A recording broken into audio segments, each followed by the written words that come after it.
to start thinking about something positive, something which makes you feel happy, if we say that. Yeah, but there is a trick to it.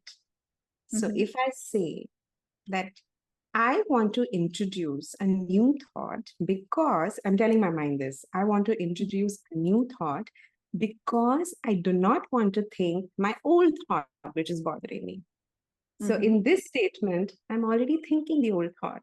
You're getting that? So, so Exactly. yeah. So we have to make a conscious effort where we just think of a new thought.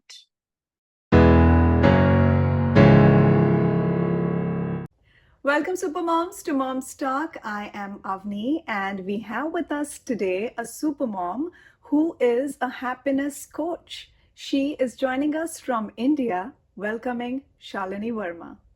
Lovely to have you, Shalini. Thank you. Thank you so much.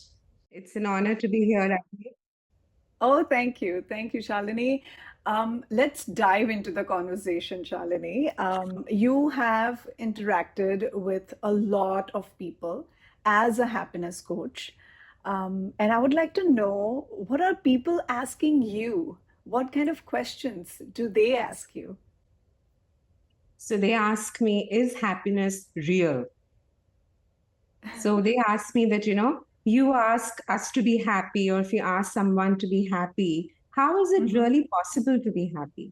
So many times they fail to believe that happiness is possible. And the reason is because they are searching for happiness outside of them. It lies within. It lies within. Because we have to prioritize happiness. We needn't pursue happiness. So Mm-hmm. what happens when we set a goal. For instance, we want to have a big house. Why we want a big house? Because we want to give comfort to our family. And Mm-hmm. then to own that, to get to that big house, we start working to earn more money. But we get entangled in that pursuit. Mm-hmm. We forget why we actually started it. So we need to prioritize what exactly are we looking for. And then Mm-hmm. we start looking at happiness in our external factors. It can be people, how people behave with me, how they look at me, how they talk to me, or it can be, did I succeed in this, did I fail in that? There's so much of guilt in us, Mm-hmm. and that guilt happens because of the response, but the reactions what people give to us. So these are the things. If we work on that, the happiness is going nowhere. It's within us. What about the Mm-hmm. compassion? Do we show compassion to ourselves? We as mothers, we show compassion to our children, to our family. And sometimes, somewhere we forget to show that same compassion to ourselves when we fail in something. And we all of us Mm-hmm. fail. We forget that we are not alone in this failure. It's not only about mother, it's about a human being.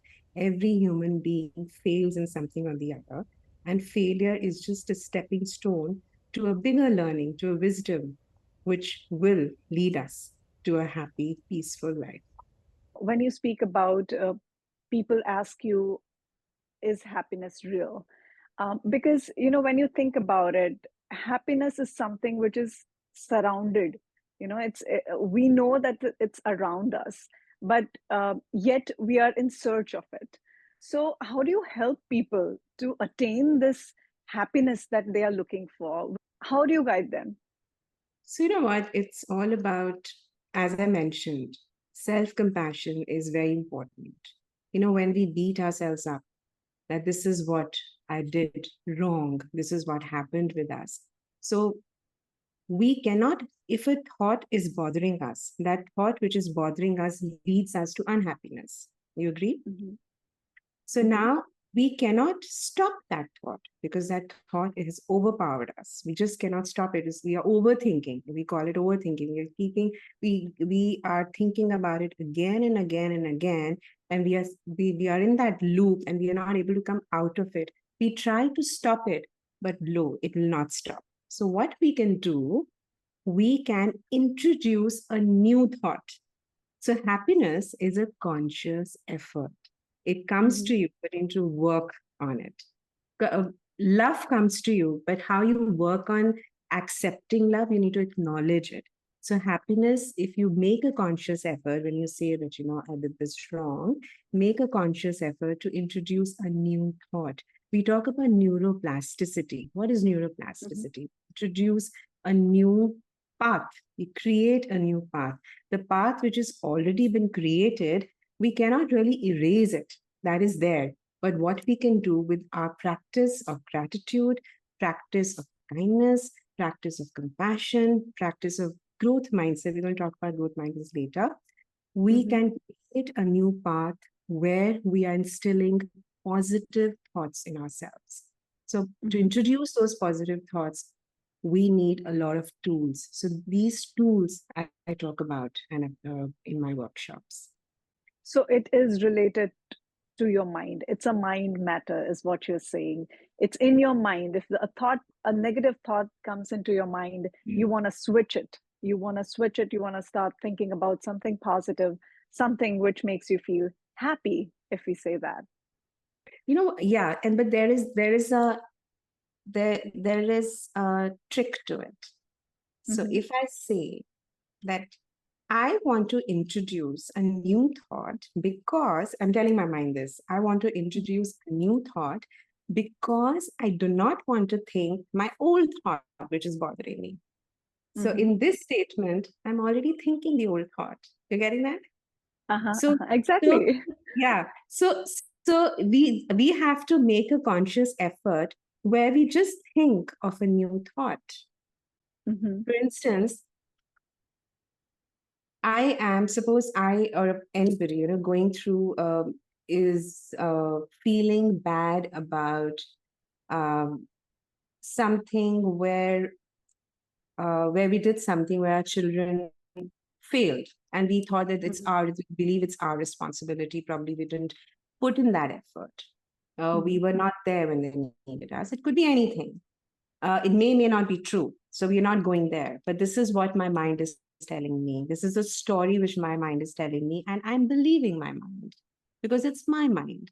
So now, because it is troubling me, I need to make a conscious effort to think of those past wins where I had helped my child, the same child, to achieve something new, to grow in a better, to be a better human being, or to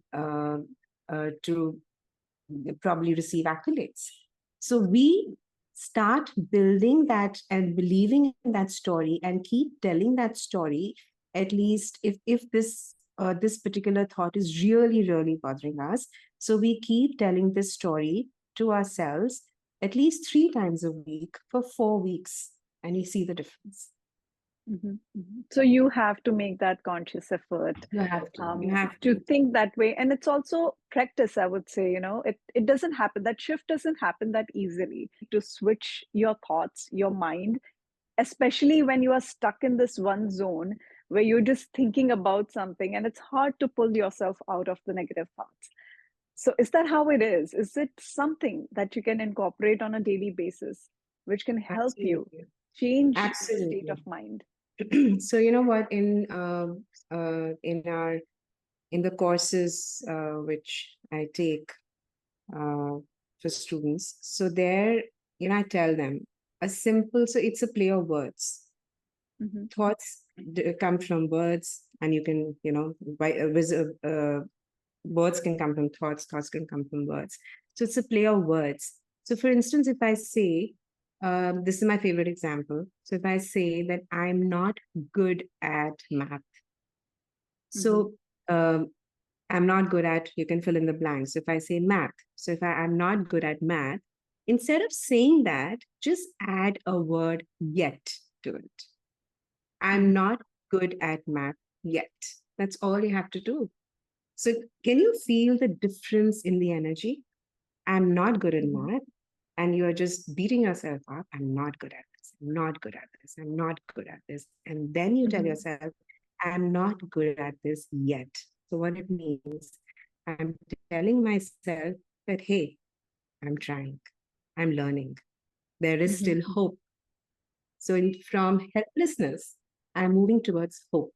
And hope is something which is a pursuit, which is a journey. I'm sorry, it's a journey, and which will give us those small, small milestones, accomplishments, which will motivate us to even move forward. Absolutely, that's lovely, Shalini. इन सारी चीजों में आपकी शुरुआत कैसे हुई? How did you get started into being a happiness coach? Because it's usual path, usual career that we all grow up listening to, and then choosing this path. How did that happen? How did you get into it? It just happened. It's a blessing. It just so I was working. I started my career with I was working in a corporate setup, and then I took a sabbatical because I wanted to look after my children, give time to my family, but what continued was meditation, was the spirituality, my fondness, my me, my what shall I say? I feel drawn towards spirituality. So in these years when I was not actually working, I was I was working on myself. How? Because I was also a part of art of living. I believe in the practices of art of living. So I practiced that. And through that, we did a lot of meditations. And I somehow started taking meditations for others. And through the meditation, we started a lot of groups where this whole thing about helping others, community service, we started doing that a lot. And I started writing and all this. College Spotted, they called me for a workshop, and then asked me to do a course. So everything just it just flew. So it just happened. So it's a blessing, I feel. I'm not saying that, I kind of charted the path, but that's the beauty of it. It just happened. And Exactly. I met beautiful souls. I literally experienced that abundance, which we speak about, which we talk about, that, experience the abundance, believe in the abundance. So when the universe starts giving you what you're actually living, and you are ready to give again more, that abundance. So that's how it happened. When we talk about self-compassion, we say that you need to be, or we talk about kindness for that matter. When we talk about kindness, we say that be kind to people. But we should always remember, being kind to people is not complete till you be kind to yourself. To yourself. Your cup has to also be full so that you can actually give and hand over and give that love to somebody else. So this is the difference between givers, when you are how to give. Because giving is not making yourself empty. Giving is believing that you need to nurture yourself while you nurture others. Because the responsibility which you have towards yourself is also a huge responsibility. And this is where happiness comes into play again. So my journey has been these small, small experiences, which which came together, and the universe just prodded me and just kind of pushed me that, okay, this is what you have to do. And it kept giving me opportunities. I kept taking it, and I'm blessed to have people who have appreciated and gained out of things, the activities which we've done. So it's all a blessing. Absolutely. Shalini, आपने एक बहुत अच्छी बात कही कि आपको खुद को पहले खुश होना चाहिए, और you should be giving to yourself before you start giving to others. In your case, you meet so many people, and when you're working as a happiness coach, there is a sadness that you have to deal with when these people are talking to you. I think there might be a lot of people who are, when they are in trouble, that's when they come to you, or they may be sharing those thoughts that are bothering them, which are not in a very positive direction. Consuming all that, consuming their negativity, what goes on in their mind, and then turning into happiness, just churning it over, that also takes a lot of you yourself and your mind in that direction. How do you deal with that? It's a brilliant question, Avani, and thank you for asking me this question. So, to be able to help others, I'll, I'll repeat what I said earlier. To be able to help others, we need to first help ourselves. So, if a person is coming to me with a problem, and if that problem triggers an emotion within me, that means I've not dealt with that emotion within myself. So, to Mhm. be able to help others, I have to deal with the emotions which are painful emotions, which I have not been able to deal with probably till now. I have to deal with them. So, says there are times like in counseling and coaching, when people they come and they ask for solutions and for help. If there's something which I know is triggering me, which is making me feel very sad, then I know that hey, I need to work on this myself. So if I worked on it myself, it will not trigger me. And I can keep that and I can maintain the distance. Because why it will not trigger me?